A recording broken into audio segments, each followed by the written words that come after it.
Hello everyone, good morning.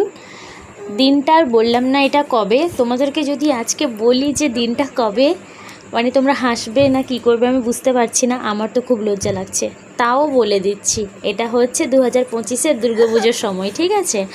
মামামের জন্মদিনের পর আমার দিদির মেয়ে আমাদের বাড়িতে এসেছিলো কদিন থাকার জন্য। তারপরে আমার সাথেই আমার বাবার বাড়ি যাবে।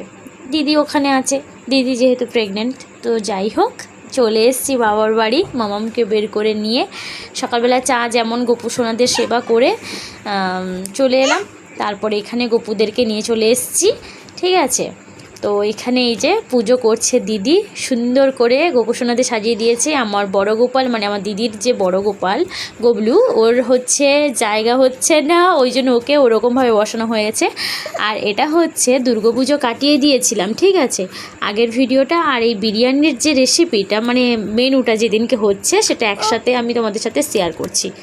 কারণ ছোট করে ভিডিও করেছিলাম, তো কি ভিডিওটা দিলে যে কতটুকু ভিডিওটা হবে ওটাই বুঝতে পারছি না। খুবই ছোট ভিডিও হয়ে গেছিলো, ওই জন্য যেদিন বাবার বাড়ি গেছিলাম সে ভিডিওটাও এর সাথে জুড়ে দিয়েছি। তো যাই হোক, এখানে আমার দিদি বানাচ্ছে ইলিশ মাছের বিরিয়ানি।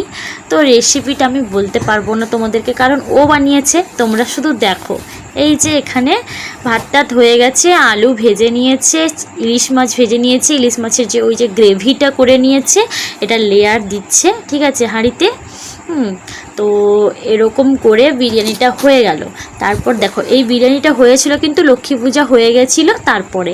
হ্যাঁ, তো এখানে সবাই খেতে বসছে, আমি রিভিউ নিচ্ছি যে কেমন হয়েছে। এটা দেখো, আমি খেতে সব ঠিক ছিল, একটু লবণ কম হয়ে গেছিলো, তো বাদ বাকি ঠিক ছিল। তো আমরা সবাই এখন লাস্টে খেতে বসে গেছি।